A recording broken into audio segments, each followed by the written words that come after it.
तो अगर आप ड्रग इंस्पेक्टर बनना चाहते हो या बनने के लिए सोच रहे हो तो ये वीडियो आपके लिए होने वाली है इन्फॉर्मेटिव, तो वीडियो को एंड तक जरूर देखो।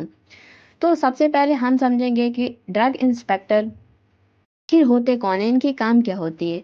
तो आप बेसिकली बोल सकते हो एक ड्रग इंस्पेक्टर जो होते हैं ये एक ऐसे गवर्नमेंट ऑफिसर होते हैं जो मेडिसिन की प्रोडक्शन और डिस्ट्रीब्यूशन को मॉनिटर करते हैं। इनका काम होता है कि जो भी हमारी दवाई मेडिसिन्स हैं उनकी एफिशिएंसी सेफ्टी को इंश्योर करते हैं, चेक करते हैं।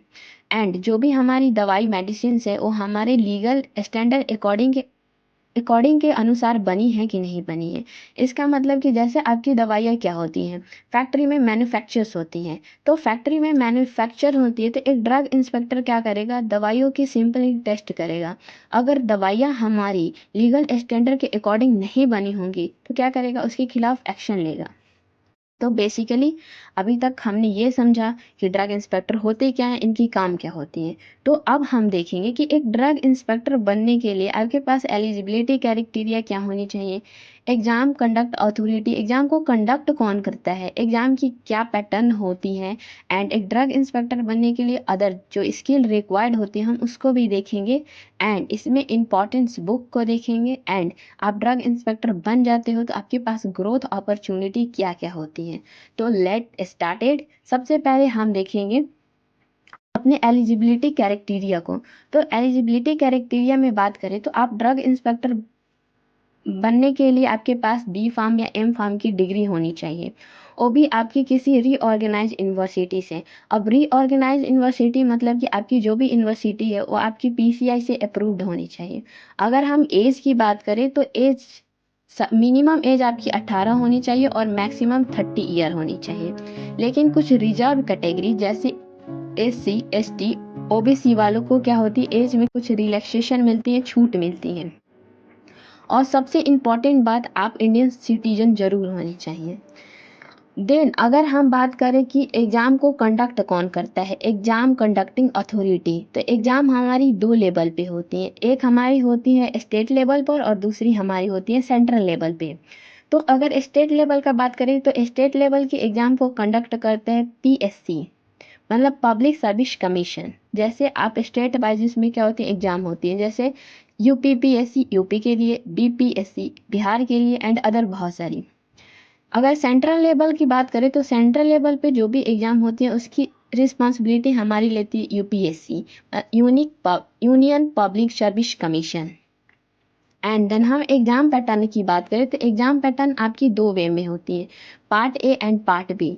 तो पार्ट ए में आप बोल सकते हो जनरली आपकी क्या आती है, टेक्निकल टर्म आती है। टेक्निकल टर्म मीन्स आप इसको ऐसे समझ सकते हो आपकी फार्मेसी से रिलेटेड क्वेश्चन होती है।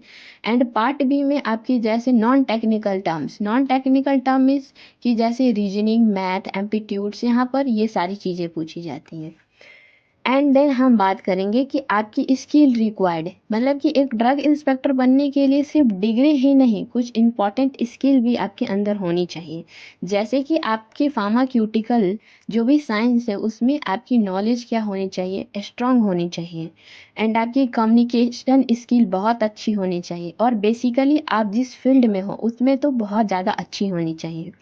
आपकी जो भी रिपोर्टिंग राइटिंग डॉक्यूमेंटेशन है वो आपको करनी आनी चाहिए। एंड जो भी आप ड्रग इंस्पेक्टर बनने जा रहे हो तो आपको ड्रग लॉ रेगुलेशन आपको पूरी तरह से समझ आनी चाहिए। एंड देन हम फिर देखते हैं कि कुछ इंपॉर्टेंट बुक्स हैं, जैसे कि आप एग्ज़ाम की प्रिपरेशन के लिए बुक क्या करेंगे, आपको बहुत हेल्पफुल होंगी। जैसे आप ले सकते हो जीके के लिए, जनरल नॉलेज के लिए आप ल्यूशन की बुक ले सकते हो। और रीजनिंग एप्टीट्यूड के लिए आप आर.एस. अग्रवाल ले सकते हो। ड्रग लॉ रेगुलेशन के लिए आप government of India publication bar act ले सकते हो। एंड नीचे कुछ और भी बहुत सारी बुक मेंशन है, तो आप अपने हिसाब से जो आपके लिए बहुत बेनिफिट लगे आप उसको परचेज कर सकते हो। देन हम फिर देखेंगे कि आप क्या हो रहे हैं, मानो ड्रग इंस्पेक्टर बन जा रहे हो। तो ड्रग इंस्पेक्टर बन जा रहे हो तो इसमें आपको ग्रोथ अपॉर्चुनिटी कैसी है। तो इसमें ग्रोथ अपॉर्चुनिटी काफ़ी अच्छी है।